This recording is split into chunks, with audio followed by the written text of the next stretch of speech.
A memorial service honoring the life of George Floyd is just wrapping up. We're live in Minneapolis with how people are honoring the man whose death is changing the nation. Part of the problem that's going on right now is that some people don't know there is a problem. A mom raising two kids, one white and one black, opens up about how the two are treated differently. I understand and know that I have to build young people to be great men, great citizens. That's our responsibility. And I sit down exclusively with the great Ted Ginn Sr. We talk about his mentoring young black men in our community and where we go from here. Plus, kids are always watching. How to talk to children of all ages about race, protests, and what they see on social media. What's New starts now. And now, live from WKYC Studios, this is What's New. Hello again, and thanks so much for choosing What's New. I'm Jay Crawford. Today is Thursday. We're right there on Friday's doorstep. Betsy Kling is back in our WKYC studios. The first of three memorial services for George Floyd attracted politicians and celebrities today in Minneapolis. We're going to recap the very powerful and emotional ceremony in moments, but first, we have updates on storms that are rumbling through our area. Betsy, what can you tell us? It's been an active afternoon for areas farther south, but Cleveland, we haven't had much of a drop of rain today. But as we take a look at the radar, you'll be able to see that things are definitely moving out. That is the good news. We will continue to watch the rain, the thunder move out of northeast Ohio. What's left of a severe thunderstorm watch does continue until 8 o'clock, and that does include, as of right now, Richland, Ashland, Wayne, Stark County, and then over into Mahoning County. But Tuscarawas and Carroll counties watch has been canceled, so we're probably going to see this canceled too. We still have a few little showers that are moving through portions of Holmes County, but you see this green here. That is where we had a flash flood warning that was issued. That was for Stark County. That goes through 645. We've had some areas down there that have picked up over 2 inches of rain in a very short time, and that causes that quickly rising water, so that has been a concern. Where the rain has been coming down, the temperatures definitely cooled. We're in the 60s there, whereas farther west, we're dealing with temperatures that are in the low 80s and seeing a little bit of sunshine. Over the next few hours, we're all going to start to see this kind of even out, so the temperatures recover back into the 70s on average for all of northeast Ohio. We will keep the clouds. Tomorrow, we have another warm day coming, and then big changes as we get into the weekend. We'll have more on that in a full forecast straight ahead. Jay? All right, Betsy, thank you very much. Emotional and powerful words highlighting the first of three memorial services for George Floyd today in Minneapolis. Floyd's death in police custody touched off days of protest across the country. The Reverend Al Sharpton delivering a powerful eulogy in Floyd's memory. His message, there is a season for everything, and now is the season for change. It's a different time and a different season. I come to tell you, America, this is the time of dealing with accountability in the criminal justice system. The service was punctuated with all in attendance standing 8 minutes and 46 seconds. That's the same amount of time former officer Derek Chauvin knelt on George Floyd's neck as the life left his body. NBC's Jim Gray is in Minneapolis. Jim? Hey there, Jay. Look, it's been a difficult day for some, very emotional for Floyd's family, obviously, who was here along with friends and dignitaries, and about hundreds of people who spilled out into the streets, many still lingering here right now. Amazing grace. If only for a couple of hours, calm replaces what has been a constant uneasy tension in Minneapolis. It's crazy, man. All these people came to see my brother, and that's amazing to me that he touched so many people's hearts. George Floyd's family and friends coming together to say goodbye. I just want to say thank you to him just for being there, just being a real, genuine person, just being loving and caring and somebody I can count on no matter what.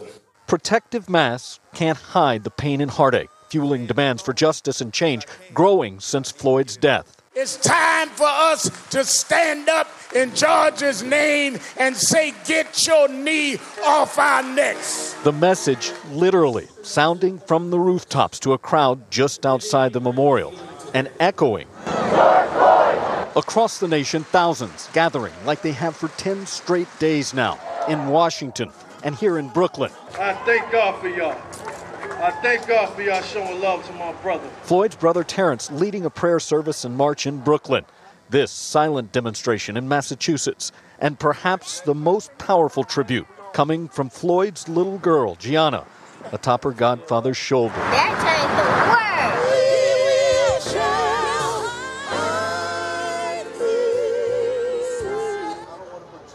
world. Yeah, you know, this is just the beginning of what's going to be a long goodbye. There's another public memorial this weekend in North Carolina where Floyd was born, and then, Jay, a public viewing and private funeral next week in Houston.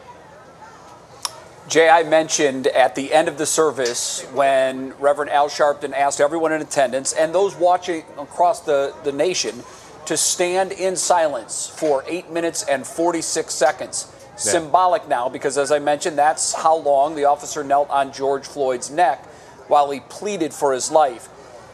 I could, where I was watching here at home, feel the energy pouring out of that church during those 8 minutes and 46 seconds. I'm wondering, Jay, what it was like where you were. That was overwhelming, first to see what was going on in that church and the duration, how long it seemed to continue. And when you equate that with how long George Floyd was under the knee of a Minneapolis police officer, and then to see the people out here just etched in silence. You could have heard a pin drop out here. Some on their knees, others standing. It was, you still get goosebumps thinking and talking about it, Jay. It was a very special, very powerful moment. Indeed it was. We'll have more on the memorial service coming up in our next half hour. Jay Gray, live from Minneapolis. Jay, thank you very much. We appreciate it. Thank you. Betsy? Now we have more on your feed at 5. Around 300 protesters calling for racial justice demonstrated peacefully today in Chagrin Falls. It was the second demonstration to take place in that suburban village this week. 3 News' Rachel Polansky joins us live now. And Rachel, you know, there have been so many of these peaceful protests around the country. I think they've been overshadowed by the violence, but they really have a message to send. That's right, Betsy. You know, earlier today, the demonstrators gathered over at Chagrin Falls High School, which is just right up the road here. And then they marched about a half mile down the street here to Riverside Park. And the young and old alike, they chanted loudly and proudly. And when they got to the park, there were speeches, singing, thoughtful conversations, not just about George Floyd, but also about systematic racism and police brutality. I really wanted to share my voice and spread my message because there have been times before where I didn't feel empowered enough to come out and fight myself and protest. And it's kind of sad that it's taken everybody this long to really see how bad things are and how hurt everybody is. But now I'm coming out here because it's finally time, because people finally see that we can fight, we can make it. The entire demonstration lasted about 2.5 hours. And even though it stayed peaceful, I do want to mention, you could probably see behind me here that there is some plywood in the window of businesses. A lot of businesses up and down North Main Street have put plywood in their windows, Betsy, just in case things got violent. Sure. I think that is probably something that a lot of businesses start taking in mind when you see the images that happened across downtown Cleveland and other areas of the country. Of course, you'll have more on this coming up at 6.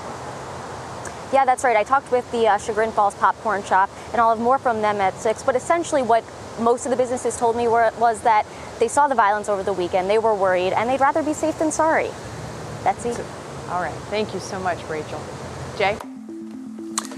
Well, a local mother posted a powerful message about racism and the experiences her family has faced and has been shared hundreds of times. As Tiffany Tarpley tells us, she's the mother of 2 sons, one white and one black. Kim Russell and her family have a unique perspective, and she's hoping that sharing their story will spark change. She's the proud mother of Caden Russell and Brett GLASPIE. So many similarities between the two, but they were born 9 years apart, and the differences don't end there. Caden is black, Brett white.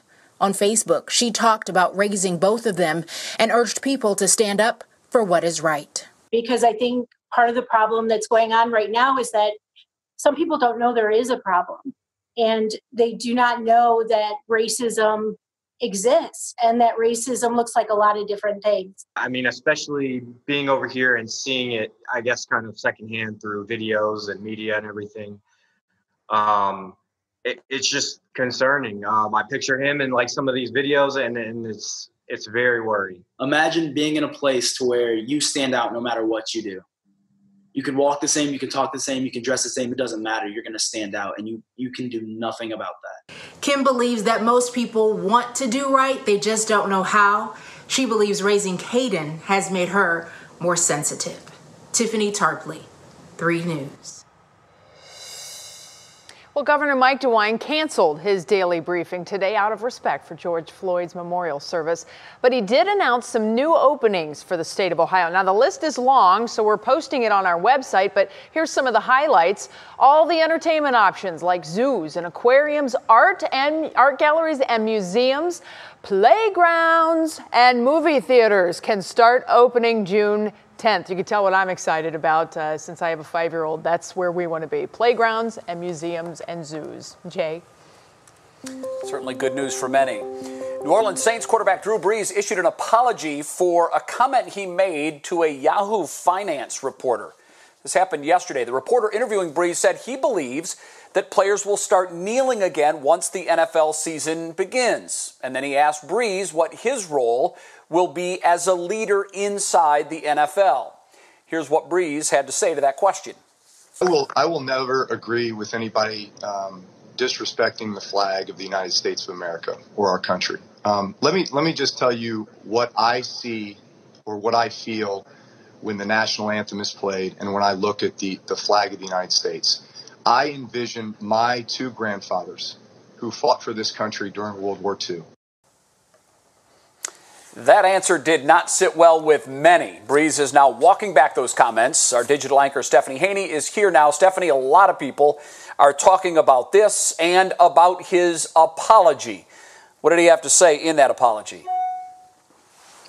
Brees covered a lot of bases in that apology, Jay, really trying to express where he stands as an ally. So I talked this through with our 3 News sports analyst, Ben Axelrod, today. Here's his breakdown. Posted a lengthy note on social media, on Instagram. It was under a picture of a black hand and a white hand joining forces. And he apologized to his teammates. He apologized to the city of New Orleans. He said, it was eating him up how this was perceived. I want to single out one line. He said, "I stand with the black community in the fight against systematic racial injustice and police brutality and support the creation of real policy changes that will make a difference." He kind of implied that he was hurt that this is how it was perceived, but that he takes full responsibility for it. So a long, thorough, kind of well thought out response from Drew Brees this morning. This apology does not exist in a vacuum, though. Lots of people responded to the things that Brees said in that Yahoo interview. We also ran that down.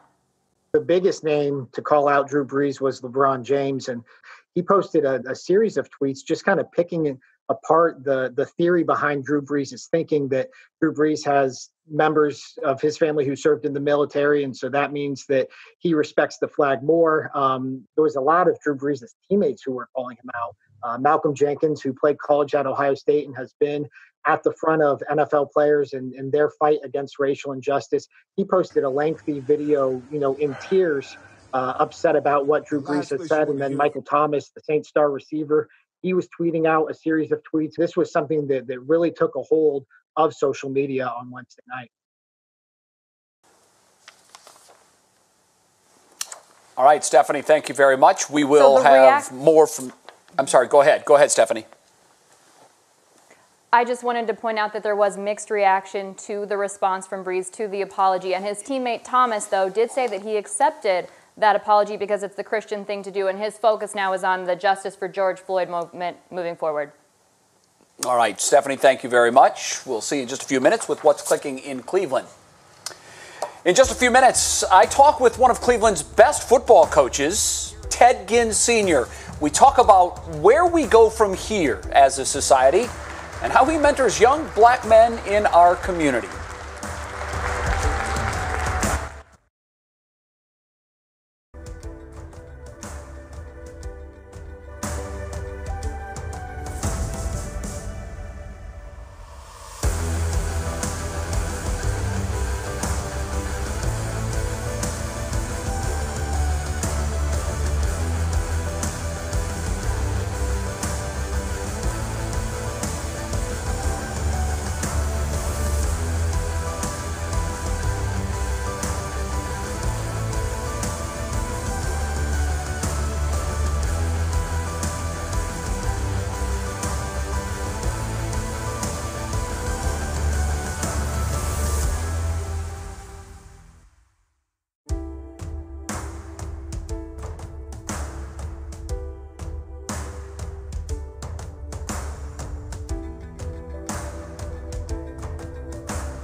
Welcome back to What's New. Most of us know Ted Ginn Sr. as a phenomenal high school football coach. He's an even better track and field coach. He's led Glenville's track team to 6 different Ohio State championships. But Ginn has he's made much more of a difference when it comes to mentoring countless young black men, both at Glenville and as the director of GINN Academy. His son, Ted Ginn Jr., one of many players that Ginn Sr. has guided to a successful career in college football, and some, including his son, even on to the NFL. I spoke with Ted Ginn Sr. yesterday about what's going on today and what we need to do as a society to move forward. You hear others credit you for kind of showing them the way to do the right thing. I just wondered what that means to you. I use football and education to raise children, to make them better people, make them adults and give them opportunity. So I understand and know that I have to build young people to be great men, great citizens. That's our responsibility, to educate kids. That means raise kids. What is going on in the world? What is your view of this? I deal with young people. I've been dealing with young people for 30 years. Nobody knows the mentality of the uneducated people. And uneducated don't mean you're dumb. It means that you're not aware. You haven't seen anything. Nobody haven't exposed you to anything. They haven't taught you nothing. See, we go to school, but what do we learn? Because nobody that's making decisions really understand the mentality of young people. You do understand the plight of the young black man and things that they have to experience that most of society have no idea how that would feel. How do we fix this, Coach? And I know that's a tough question, but how do we fix where we are today? You know, hope is what it's always been for me. Quit programming. You know, every time I look around, I tell me, oh, we're gonna put a program here. No, you can't program poverty. You got to invest in poverty. See, a program I want to be here for a minute. What I do is serious. I understand it. I know that I have somebody's child in my hands. I can never stop working. I can never stop trying to have a relationship with that kid. Your message is powerful. It's so needed right now. It's needed in places far and wide from Cleveland. We're lucky to have you. You're a treasure. And as I said, I wish there were more of you, especially during this time. It was great to catch up with you. My best to you and your family, and stay safe and be well, Coach. I sure will. Ted Ginn Sr., Betsy, we do need more like him. He mentioned time and again in our conversation the importance of family and how the breakdown of the family unit has led to, in many cases, where we are as a society. He preaches family. Whether you can get that in the traditional family unit or as a community, we all must care for one another. Incredible man. I wish we did have more of him. He definitely So is. what's the weather doing out there? Well, I love when he said he's got these children in his hands. He holds them in his hands. Yeah. And that is such a powerful statement. He knows the role that he plays in these young men's lives, and he takes it very seriously. And yeah, once he they're does in, not take that lightly. They're in. They can't get rid of him. That's exactly right. You listen to Ted Ginn Sr. You definitely do, definitely. Well, let's talk about this forecast. Speaking of we can't get rid of something, it seems like we've got this rain that keeps hanging around, this humidity too. That's going to change as we get into the weekend. For the evening, if you have plans for the patio, I think you're good to go. We will be drying out. There may be still a few showers around, but by and large, we've got green checks all the way through. You'll notice here, there's no yellow shading on any of our counties. The severe thunderstorm watch has been canceled. We still have that flash flood warning in Stark County that goes till later this evening, but you know, most of the rain is out of here. We just have a few little showers left down here, down toward the Dalton area and over toward, Dalton's farther north, but Sugar Creek into Bolivar and Zor, and maybe even brushing in farther areas north up toward Dalton and then eventually over toward Brewster and Canton. But the showers, for the most part, the heavy stuff is out of here, and we'll just deal with a few pop-ups. How much rain did come through? Well, it came down very quickly. That's the biggest problem as of this evening, and you can see we had anywhere from 1.5 to 2.5 inches of rain, some places even a little bit more, and it came down within about an hour's time. That's a lot of water for our systems to handle. They get overwhelmed, we start to see backups, and now we're going to drain out as we go through the evening. Still a few little pops going on to the west of us, and we're going to kind of hold in this pattern as we get into the overnight. Cloudy skies will be with us. A few random shower chances are sticking around. We are watching up here, though, southern Canada. You can see this broad circulation that is finally going to start to move. Once we get to Friday night and then into the weekend, a pair of fronts will sweep through, and literally we'll just kind of see things chilled from the north as we go through Saturday especially, and then that leads us into what's going to be a gorgeous Sunday too. National Design Mart hour-by-hour forecast, as mentioned, a few random pop-up showers still possible. Temperatures in the 60s once we get into the early morning hours. Mostly cloudy skies will greet us as we get the day rolling tomorrow. It is Friday tomorrow. And we're going to be making it back into the 80s in the afternoon. We will see some sunshine. That triggers a little extra heating. The heating then triggers a few scattered showers and thunderstorms. That will be the case as we go through the afternoon tomorrow. But it's not a washout by any means. I think it's just going to be more or less some scattered rain chances. Once we get into your Universal Windows Direct forecast, you can't help but see the temperatures dropping back as we go through the weekend, clearing out so much less humid air. More sunshine Monday. We get a big kick on Tuesday, up toward 90 degrees, and we'll hold on to some storm chances as we keep an eye out for Tropical Storm Cristobal. We'll talk about that in the next half hour. We'll be right back.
Well, it's time now to get a check on what's been clicking in Cleveland with our digital anchor, Stephanie Haney. Hi, Stephanie. Welcome back. Hi, Betsy. Thank you. So as we have been looking at this, the NBA officially has a plan to get back in the game and finish out this season. The NBA Board of Governors approved the plan proposed by NBA Commissioner Adam Silver today. So 22 of the league's 30 teams will return to the court. The goal is July 31st at Disney World in Orlando, and those teams will play 8 regular season games to decide playoff slots. Now the plan 16 teams who are already in playoff positions, plus 8 more, but not the Cavs, who have the second worst record right now. Even with no chance of making the playoffs, though, the Cavs did want to get back on the court. That is according to ESPN's Brian, and he said that they just wanted to play. With a young roster, the idea was to avoid a prolonged time where they were all away from organized activities, but there's no avoiding that now, because under this new plan, the NBA Finals for this 2019-2020 season won't end until October, and that's pushing the start of the 2020-2021 season back as of now to December 1st. But there is a little bit of silver lining here. With the Cavs' record of 19 and 46, that does put them in a pretty good position for that draft lottery that's coming up soon, and by staying off the court, Betsy, they are protecting that position. Well, I mean, at least they're protecting some kind of position, because unfortunately I don't think their defense was doing that. Whoops. Anywho, all right, thank you, Stephanie. We'll catch up with you again in the next half hour. And also still ahead, there's a claim that tear gas can cause contact lenses to fuse to your eyeball. We're going to verify if that's true. And protests against injustice continue. So do the warnings about sparking a second wave of coronavirus. And it's not necessarily just the large crowd that experts are worried about. It's where they're gathering. And we have an expert weigh in on how to talk to your kids about what is happening in our country right now. We'll be right back.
And now, live from WKYC Studios, this is What's New.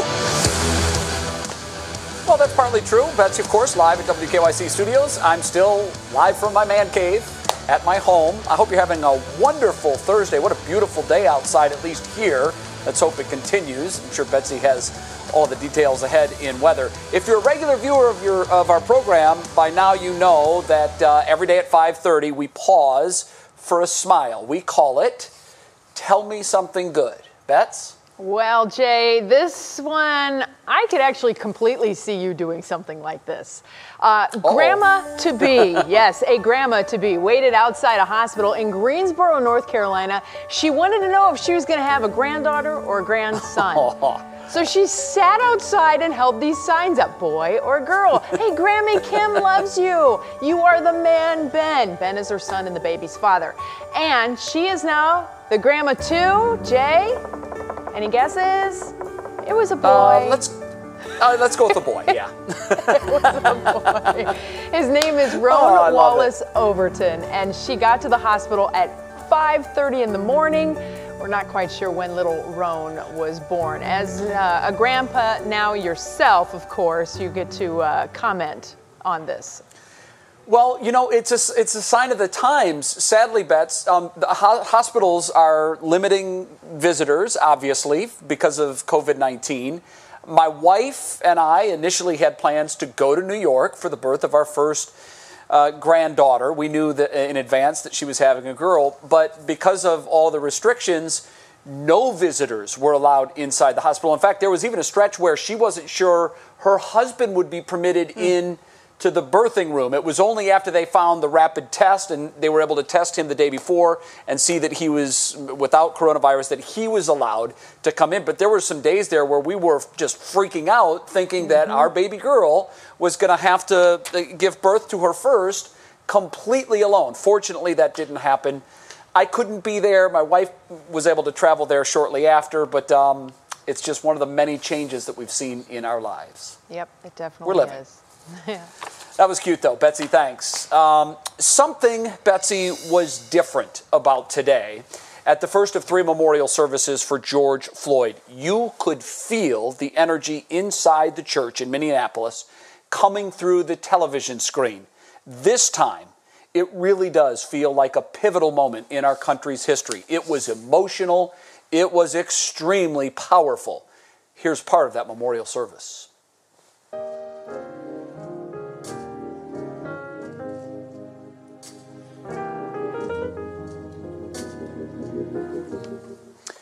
Eight minutes and 46 seconds.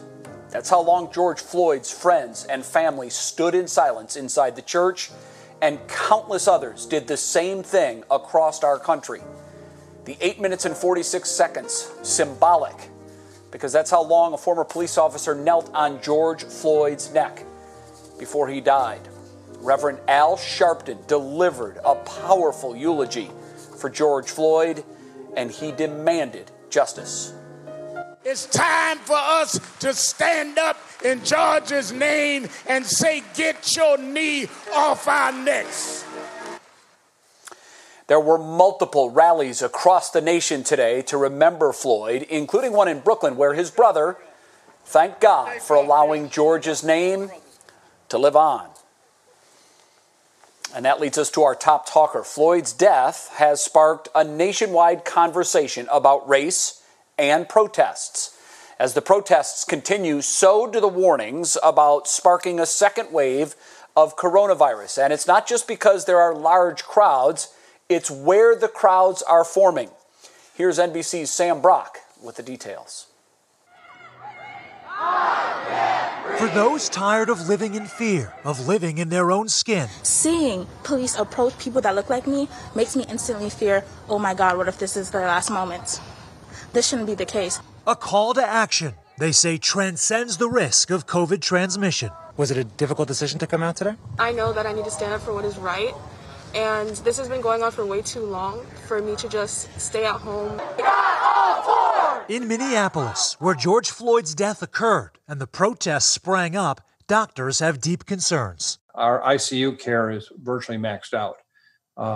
We would not be able to handle a 5 or 10% increase very easily. A new report by the Associated Press finds demonstrations have taken place in every one of the 25 U.S. communities with the highest concentration of new cases. When would we know if these protests have had an impact on a second wave? You know, we're not really going to know about the impact for at least, I think, 2 weeks. And that is, again, if we get good targeted testing. Testing that Georgia's governor promises to roll out next week for demonstrators, as his New York counterpart preaches staying the course. COVID-19 is still a real threat. We're still battling that. It's not on the front pages today, but it is still in people and in society. And right now, society is reopening. In Chicago, restaurants and retail return this week. Casinos opening their doors in Las Vegas today, while Florida welcomes back bowling alleys and bars. We'll never be divided. All as protests over racial injustice continue to play out under the cloud of COVID-19. Sam, thanks. The U.S. has 16 states where the rate of infection is actually on the rise. 20 U.S. states, the cases are flat. 14 states have seen declining number of cases. Here in Ohio, our latest numbers. We're now up to 37,282 cases, which is 490 cases more than we had yesterday. That means we've now had 2 straight days where the day-to-day cases have been higher than the previous. Betsy. Well, right now, people are uniting for a solidarity march in Cleveland. This is a live look outside Thurgood Marshall Rec Center on Huff Avenue. Many members of City Council, the police chief, Calvin Williams, and Congresswoman Marcia Fudge are expected to march. They want to push the city to move forward and be more diverse. They will walk to the Fannie Lewis Community Park at League Park at 6. Will Hewick is there now and will bring us a live report during What Matters Most, starting at 6. And speaking of what matters most at 6, it's time to check in with our buddy Russ Mitchell for a check on what some of the other big stories are happening right now. Hi, Russ. Hey, Betsy, good afternoon. Here's what's going on. There's more disturbing new information today on the death of AHMAUD Arbery during a court proceeding. An investigator testified that William Bryan, who shot the video that made Arbery's death a national story, actually hit Arbery with the side of his truck as Arbery was running from Travis and Gregory McMichael. Bryan told investigators that Travis McMichael shot Arbery 3 times with a shotgun, then yelled racial slurs at him. Bryan was charged after investigators learned he joined in the chase and did not just record that video. Today marks 1 year since the still unresolved murders of 2 at the Rocky River Reservation. Carnell Sledge and Kate Brown were shot while sitting on a park bench around 5 in the evening. Their families invited people to stop by that bench today to pay their respects. No suspects have been publicly identified. And around 1.8 million Americans applied for unemployment for the first time last week, which of course is a devastating number, but still fewer than the previous week. Here in Ohio, nearly 35,000 applied for the first time last week. The state says it has processed nearly 94% of the jobless claims filed in the past 11 weeks. And that is all now at 5:30. Bets, I'll see you at 6. All right. Thanks so much, Russ. Well, it's time now for our daily pop break, and celebrities like Beyonce are encouraging fans to stay focused on the call for justice for George Floyd. Here's Stephanie Haney with more. The only wrong thing to say is to say nothing. Meghan Markle is speaking out again against racism and police brutality in a graduation speech for the 2020 class of her high school alma mater. George Floyd's life mattered, and Breonna Taylor's life mattered, and Philando Castile's life mattered, and Tamir Rice's life mattered. Addressing the new grads, she apologized that they're growing up in a world where senseless killings still happen. This at the same time that an old video of the Duchess has resurfaced from an anti-racist campaign she recorded before becoming a royal. Having a mixed world is what it's all about. I mean, certainly it makes it a lot more beautiful and a lot more interesting. From a duchess to a queen, Beyonce is reminding fans to stay aligned and focused in pursuit of justice for George Floyd. Earlier this week, in a rare video message shared on Instagram, Queen Bee called for fans of all races to unite, sign petitions, and use their voices to demand change. America's sweetheart Kristen Bell is on board, starting with how she's raising her 2 daughters.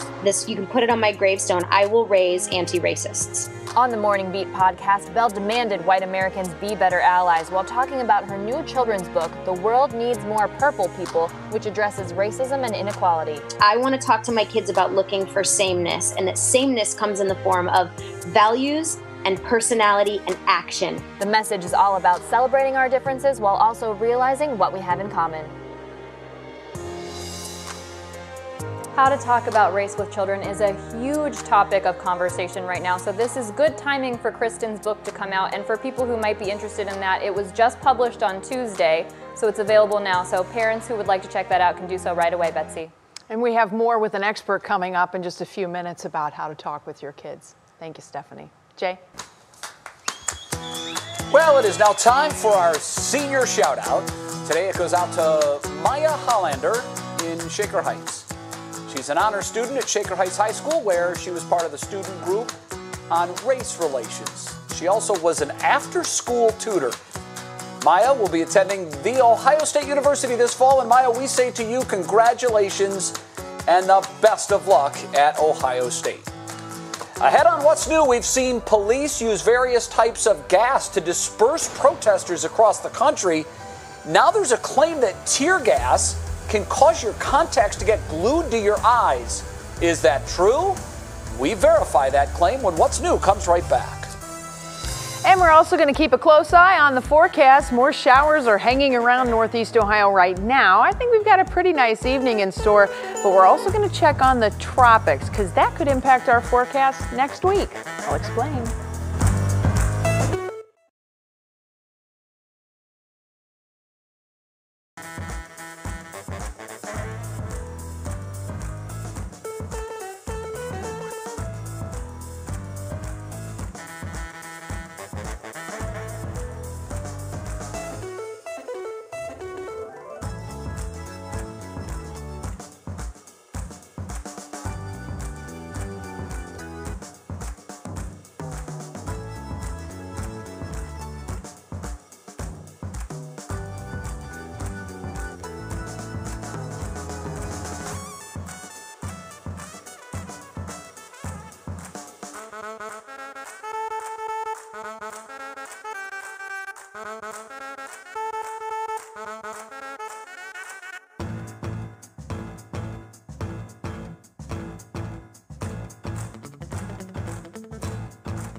Welcome back to What's New. Many protests around the country have ended with police using some sort of gas to get the crowds to disperse. There's now claims that tear gas can actually cause your contacts to get glued to your eyes.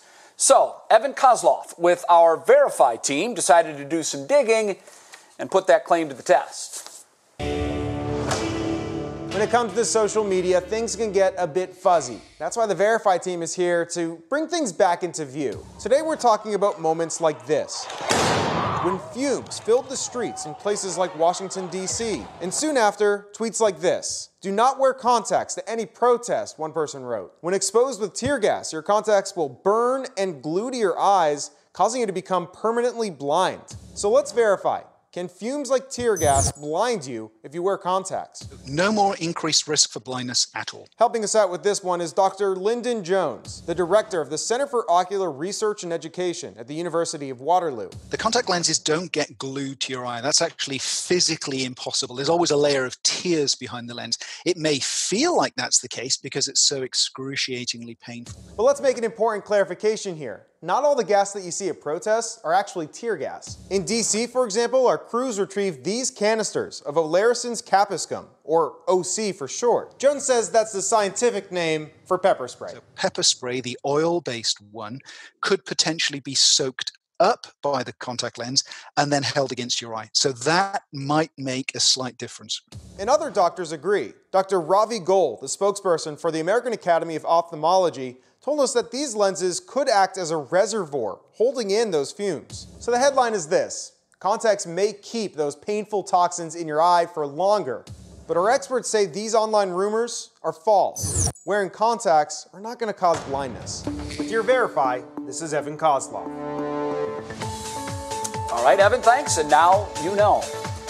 Betsy, the weather's kept you hopping today, a little more than normal, I think. What's in store for us the rest of the day and into the night? So, you know, we like to have active weather. It keeps things a little interesting. Although I will say I'm completely happy when the weather is chill and it's nice outside. We have that coming in the next few days. But for now, we still have a little bit of activity to get through.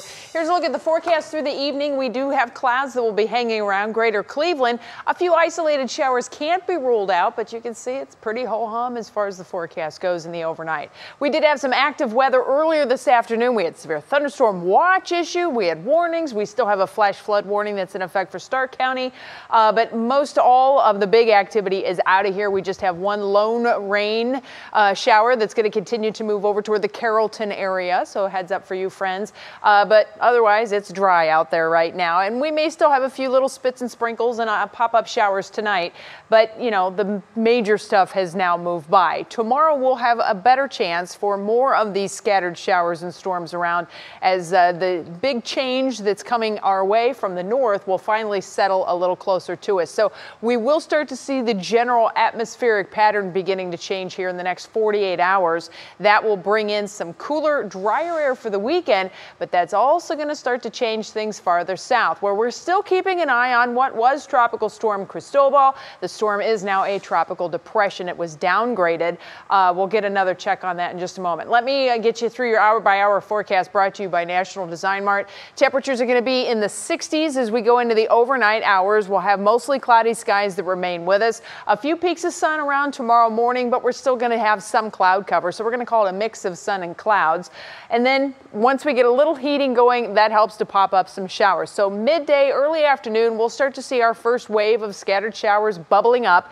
Those will start to go away. We'll get back into some sunshine. Beautiful evening setting up, nice and warm for us with temperatures holding in the 80s. Then by the time we get to Friday night, early Saturday morning, you can kind of see how things change on us. Everything starts to come at us from the south, or excuse me, from the northwest, moving to the southeast. Cooler, drier air begins to move in, and this is what we have coming on Saturday. Clear skies, temperatures in the 70s. It looks fantastic. Here's your Universal Windows Direct Outlook. We've got temperatures that are going to fade from the mid-80s into the 70s for Saturday, low 70s then on Sunday with sunshine. Nothing but sun on Monday. Then we're going to hike temperatures up toward 90 on Tuesday. Big push coming out of the south. Why? Well, even though those remnants of Cristobal are right now down in the Yucatan Peninsula, they will be on the move. We're anticipating a storm system of some type, probably tropical storm, to hit into Louisiana. That storm system will then continue to move northward so that by Thursday of next week, we could be dealing with some rain, the leftovers of a storm that is sitting thousands of miles away right now. Jay? All right. Betsy, thank you very much. Still ahead, there is no doubt a lot going on in our country right now. We're going to talk with a psychologist about how to have a conversation about these protests and fairness with your kids. And our Worth the Watch is simply outstanding. Betsy, I'm going to need an explanation on how this happens. It's all coming up. The Egg Challenge. Stay with us. I'm nervous already.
Well, there's a lot going on right now, and there's a lot of uncertainty surrounding our daily lives. We have a new normal that we're trying to adjust to because of coronavirus, and now we have protests that are capturing America over George Floyd's death. And while the majority have been peaceful, there has been violence. It's hard enough as an adult to take it all in, so imagine how hard it can be for your kids, and they are watching.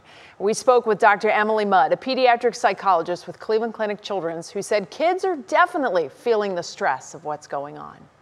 Children are feeling scared, they're feeling worried, they might be frustrated, they might be confused or angry, and it's really, really important for parents to model this behavior and validate their feelings, because what we don't want is children to feel like they have to go through this alone, because it can be a very confusing time. And we want to really open that conversation and be able to talk to our kids about what is happening. I find a lot of times they ask questions I don't always have answers to, and some of those questions are just basically why? And you don't have an answer. Just be honest. Talk with your heart. And talk to younger kids about why people are protesting right now. And that can be a little bit intimidating, but Dr. Mudd says start out by feeling out what they may already know. What we know is that all children from a very young age can understand the concept of fairness. We hear kids saying that a lot, like, this is not fair. And that is a very easy way to explain to them why people are protesting. Something has happened that is not fair. How Black and brown people have been treated throughout history is not fair. And this recent event with George Floyd was not fair. And that's why these protests are happening. So, teenagers, I'm sure they have some opinions that they are willing to share with you. So keep in mind, they see what's going on social media and the news occasionally. So the doctor suggests trying to have an adult conversation with them. We've been seeing, we're going to move on. All right, we've seen a lot of challenge pop up during the pandemic. And next up, the eggs challenge. Jay mentioned it's kind of fun to watch. I hope someday to try this with Jay, actually. Ha ha ha, when he's back in the studio. We'll show it to you next.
Oh, Betsy, Jay, I'm sorry, gonna need your help on this. I'm really hitting 100 today, I'm telling you what. My brain is all over the place. All right, it's time now for our Worth the Watch. I so wish Jay was in the studio because I guarantee you we would try this live on the air, but alas, we have to do it virtually, but we can always schedule ahead. This is a pretty cool experiment. It's called the Egg Drop Challenge. So this little boy puts an empty cup upside down on his dad's head, then he puts a full glass of water on top of that and covers it with a plate. Add an empty toilet paper roll and drop the egg inside and then whack! You can see that the egg magically, you'll see it slow, goes into the cup. I mean, that's pretty good, right? Now, the question is, would that work if I were doing that with Jay here in the studio? No, I don't think so. We may find out though. I'm a good sport, we'll try it. That's going to do it for our Thursday. I promise, I'll give it a try. That's going to do it for our Thursday edition of What's New. We invite you to join us tomorrow at 5. We do. We're going to turn things over to Russ and Laura with